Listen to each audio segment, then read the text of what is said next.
August 2nd, 1944, just after midnight, above the dark ridges of central Serbia, a lone American transport circled over German-occupied territory, engines throttled back, running without lights. Far below, in a narrow mountain meadow near the village of Pronjani, a single signal fire burned, one tiny orange eye in a sea of black. The pilot saw it, lined up his approach, and dropped to jump altitude. Three silhouettes hurled themselves into the night. Silk blossomed, then vanished into the tree line. Captain George Musulin went first.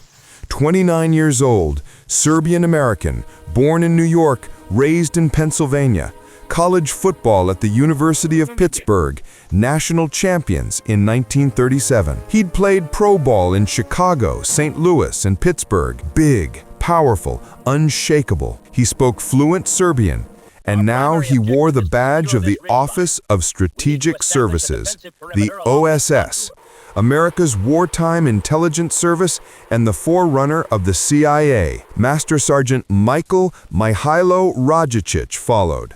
Radio operator, Serbian-American as well, fluent in the language, young, resourceful, a virtuoso with Morse code and temperamental short-wave sets. Specialist Arthur Jibilian came last, 21, Lebanese-American from Ohio, the youngest of the three. He didn't know a word of Serbian. He didn't need to. His job was to keep a radio link open to Allied headquarters in Bari, Italy, over 300 miles away across the Adriatic Sea. They hit the ground hard and rocky, uneven terrain, pulled themselves out of their harnesses, and dragged parachutes, radios, weapons, and medical kits into a rough pile. Before they could catch their breath, dark shapes emerged from the tree line. Armed men with beards, worn uniforms, and Czechnik caps. Serbian royalist guerrillas loyal to General Draža Mihailović. Without ceremony, the Americans were hustled through the woods to a farmhouse. Inside,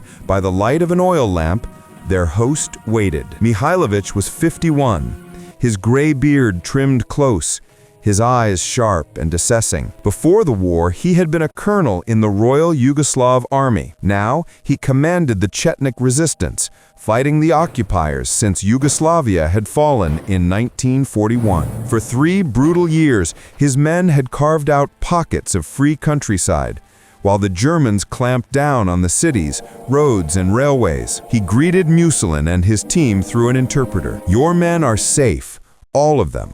We have done everything we can." Musulin looked around the room confused. "How many?" 250, the interpreter translated. "Perhaps more. Scattered in the hills. We are gathering them here." 250 American airmen shot down over Yugoslavia, recovered from crash sites and parachute landings, sheltered in peasant huts and mountain villages by Chetnik fighters and Serbian civilians. Weeks in hiding for some, months for others, all waiting for extraction, all waiting to go home. The OSS had given the mission a code name, Operation Halyard. It would become the largest single rescue of Allied airmen in the entire Second World War, and it had nearly been strangled by politics before a single parachute ever opened over Serbia. 6 weeks earlier, in late June 1944, Lieutenant Colonel George Krager sat in an office at 15th Air Force Headquarters in Bari, Italy, sifting through intelligence reports. For months,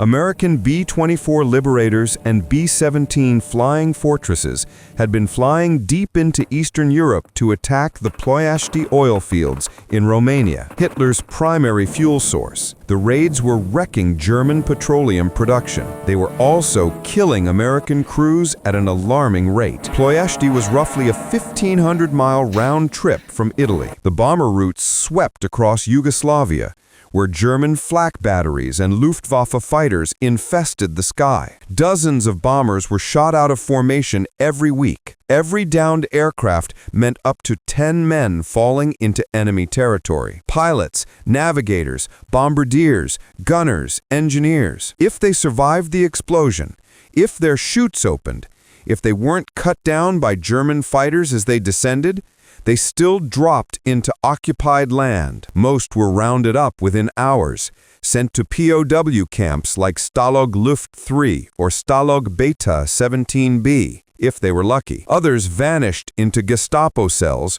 or were shot out of hand as terror flyers. But in the spring of 1944, something strange began to appear in the radio traffic. Coded messages, relayed through clandestine channels, said American airmen were being hidden by local Serbs. Not just a handful, dozens, perhaps hundreds. They were being protected by the forces of General Draža Mihailović. There was a problem. It was not military. It was political. Early in the war, Britain had embraced Mihailović as Yugoslavia's legitimate resistance leader. They'd sent liaison officers, arms, and supplies. But by 1943-44, British policy had shifted. Winston Churchill now favored Josip Broz Tito, the communist partisan commander, a Croat trained by Moscow, ruthless and aggressive. British intelligence argued that Tito's forces were killing more Germans than the Chetniks. Churchill redirected support. Mihailović was cut off. In May 1944, under British pressure, the Americans pulled their own liaison missions out of Chetnik territory. President Roosevelt trusted Churchill's judgment on Balkan affairs. Mihailović was left isolated. No Allied recognition, no arms, no support. Only his men and the Serbian peasants who still fed and sheltered them. But the American airmen were still there, hiding in barns and caves, scattered across Serbian hills, relying on villagers who could be shot or deported for helping them. The 15th Air Force could not simply write those men off as political inconveniences. Someone would have to go in, organize the scattered airmen, and bring them out. Someone would have to risk everything. Captain George Musulin stepped forward. He knew Yugoslavia. In October 1943, he had parachuted in with a previous American mission to Mihailović's headquarters. He'd spent months with the Chetniks, watched how they treated Allied flyers, with respect, generosity, and a sense of shared fate. He'd eaten the same thin soup the peasants ate, slept on barn floors, and seen Serb villagers divide their last loaf of bread with strangers in American uniforms, and he knew the price they paid. Any household caught helping Allied personnel risked execution and the destruction of their entire village. German posters promised death to bandit collaborators. Everyone knew these were not idle threats. Musulin had flown out of Yugoslavia in May 1944 with roughly 40 rescued Allied airmen aboard a British aircraft, just ahead of the Allied withdrawal from Mihailović's territory. Back in Bari, he typed out debriefs and reports, trying to make his superiors see. Mihailović is still rescuing Americans. His people are still hiding them.